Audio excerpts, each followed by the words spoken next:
Dr David Hebert, diplômé de l'école de médecine de Harvard et éminent directeur du Center for Human Nutrition de UCLA, champion dans la lutte mondiale contre l'obésité avec une carrière entière consacrée à la nutrition humaine, 3 décennies de recherche au service de la vie humaine ont permis au Dr Hebert de guider la recherche du National Institute of Health, du Center for Dietary Research and Botanicals et du National Cancer Institute, d'organiser le financement de groupes de recherche en nutrition et d'explorer les théories de pointe sur les suppléments à base de plantes et sur les substituts de repas. Directeur du Mark Hughes Cellular and Molecular Nutrition Laboratory, président du comité médical consultatif d'Herbalife International, il est ici aujourd'hui pour vous aider à atteindre la meilleure forme possible. Le Dr David Hebert. De nos jours, tout le monde parle d'obésité. Elle fait la une des journaux. Un Américain sur 2 a dans l'embonpoint, 1 sur 3 est obèse. Dans les pays comme le Japon, au régime alimentaire traditionnellement sain, on constate que l'obésité a progressé de 5 à 20 %. C'est une épidémie mondiale. Pour la première fois de l'histoire humaine, il y a autant de personnes souffrant d'une surcharge pondérale que de personnes souffrant d'une insuffisance pondérale, 2 milliards dans chaque cas. Qu'est-ce qui a changé depuis 20 ans? Ce n'est pas le poisson, mais plutôt l'aquarium, l'environnement. Nos gènes sont toujours les mêmes.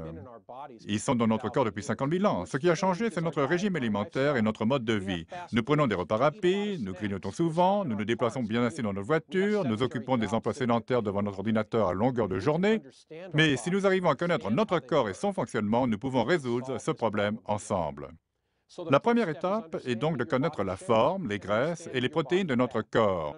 Il existe différentes morphologies. Androïde chez l'homme, où les graisses se retrouvent essentiellement dans la partie supérieure du tronc. Gynoïde chez la femme, où elle privilégie la partie inférieure. Les graisses de la partie supérieure étaient jadis une réserve de calories pendant la recherche de nourriture. L'homme pouvait rester des jours sans manger dans la jungle. Il avait besoin de ces graisses. Chez la femme, les graisses de la partie inférieure du tronc sont là pour permettre d'allaiter un nouveau-né en réponse aux hormones féminines. C'est aussi une fonction importante de l'organisme, tout comme le cœur, les reins ou le cerveau. Connaître ce fonctionnement, ainsi que le rapport entre son alimentation et sa morphologie, ses graisses et ses protéines, est la clé de la réussite. J'ai vu beaucoup de patients depuis 30 ans. Il n'est pas rare qu'un homme androïde me dise « Oh, je peux perdre du poids comme je veux, 9 kilos si je mange moitié moins de steak que... » Encore faudrait-il qu'il fasse attention à ce qu'il mange chaque jour et qu'il n'engloutisse pas un steak de 400 grammes garni de rondelles d'oignons dès qu'il a une petite faim. À l'autre extrémité du spectre, il y a la femme de petite taille qui essaye en vain de perdre du poids.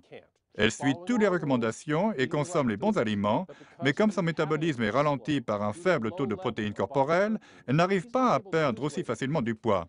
De façon générale, les femmes maigrissent moins vite que les hommes. Quelle est la clé de la connaissance de son corps?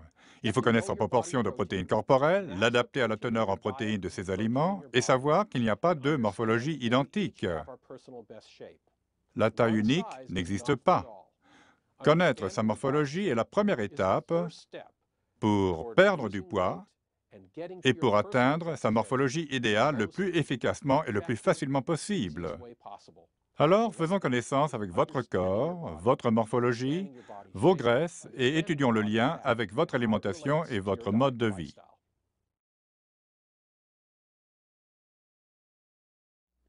La première chose que je ferai pour vous apprendre à mieux connaître votre corps consisterait à déterminer votre quantité de protéines corporelles.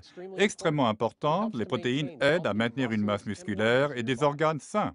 Si votre apport en protéines n'est pas suffisant, votre organisme ira les prélever dans les muscles, le foie et d'autres organes. S'il n'y a pas assez de protéines dans votre alimentation, vous n'aurez pas assez d'énergie pour tenir toute la journée. Mais si vous en consommez assez, vous aurez beaucoup d'énergie et les protéines aideront à apaiser votre faim, donc vous n'aurez pas envie de consommer de mauvais aliments. Mais comment faire pour déterminer votre taux de protéines corporelles? Au moyen d'un appareil très simple et des propriétés électriques du corps, je peux déterminer en quelques minutes et sans douleur la masse maigre et la masse grasse de votre corps après avoir fixé 2 électrodes sur votre main et votre pied. Le poids de votre masse maigre m'indique la quantité de protéines que vous avez besoin de consommer chaque jour.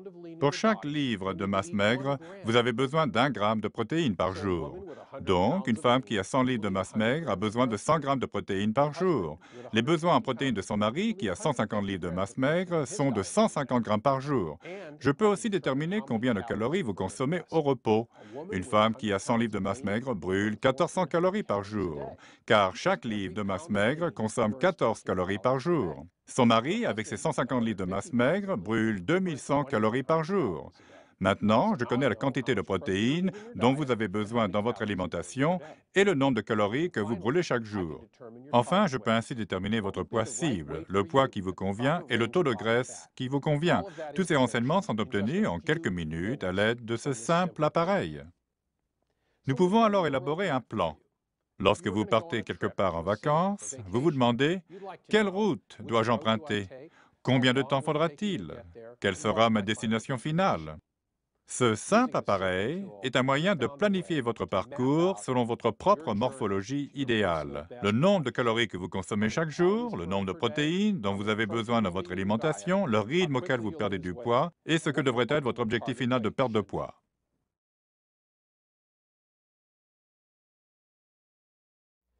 Vous connaissez maintenant la quantité de protéines que vous devez consommer et la quantité de calories que vous devez absorber pour perdre du poids correctement. Mais comment vous y prendre? Que faire chaque jour? Eh bien, il est très difficile d'absorber la quantité voulue de calories en essayant simplement de diminuer la consommation de ses aliments préférés. J'ai constaté que ce qui donne les meilleurs résultats, c'est le repas idéal, un mélange sain et enrichi de protéines qui a le bon goût et la consistance d'un smoothie. Prenons le petit déjeuner par exemple, si vous mangez des céréales. Savez-vous que 30 grammes de céréales au son et au raisin sec contiennent 190 calories? Je parle seulement de la petite boîte. Quand vous versez les céréales dans votre bol, mangez-vous l'équivalent d'une, deux ou trois de ces petites boîtes. Comme vous pouvez le constater, les calories s'additionnent très vite.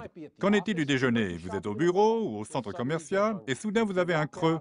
Vous entrez dans un restaurant rapide et vous mangez un hamburger, des frites et un Coca-Cola. Vous venez d'avaler 1000 calories. D'après la recherche scientifique, si l'on prend chaque jour 2 substituts de repas, appellation scientifique du mélange protéiné, on perd du poids. En prendre un par jour aide à garder la forme toute la vie durant. C'est une excellente habitude. Et en quoi consisterait ce repas idéal? J'y mettrai les meilleures protéines, les protéines de soja. Je m'assurerai qu'il contient peu de graisses saturées et de cholestérol. Je m'assurerai qu'il est riche en fibres saines. Je m'assurerai aussi qu'il fournit suffisamment de vitamines et de minéraux, ou je prendrai séparément un supplément de vitamines et minéraux. Quant à moi, j'adore me préparer le matin un mélange protéiné. Je mets du lait écrémé ou du lait de soja. J'ajoute des saines protéines en poudre en fonction de mes besoins particuliers en protéines.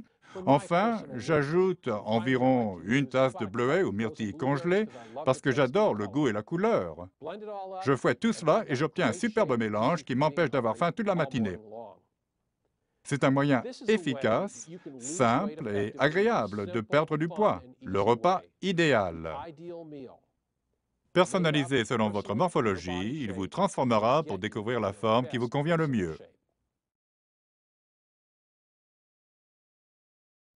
Maintenant que nous avons personnalisé l'apport en protéines et élaboré la stratégie, comment pouvons-nous optimiser la perte de poids?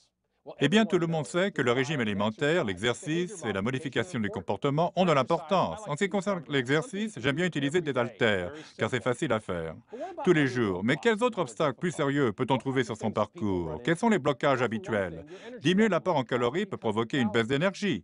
Pour y remédier, on peut prendre du thé vert, de la caféine ou d'autres produits végétaux. On peut augmenter sa réserve d'énergie, mais attention, car en trop grande quantité, cela peut provoquer de la nervosité et pousser au grignotage. Ce qui m'amène au deuxième obstacle, les collations. Si on prend constamment des collations, on mange même si on n'a pas faim et on consomme des aliments déclencheurs. Pour certains, c'est le fromage, pour d'autres, des noix ou la pizza. Découvrir ces aliments déclencheurs et prendre certaines substances végétales, par exemple la Garcinia cambogia, peut aider à limiter le grignotage. Les études montrent que cela empêche de manger entre les repas. Enfin, le troisième obstacle le plus courant que j'ai constaté est la constipation. En diminuant l'apport en aliments, on ne consomme plus assez de fibres. Il faut essayer de manger plus de fruits et de légumes et prendre au besoin un supplément en fibres. Appliquer ces mesures toutes simples pour améliorer son alimentation, faire plus d'exercice et modifier son comportement peut aider à atteindre la forme corporelle recherchée et optimiser ses chances de réussite.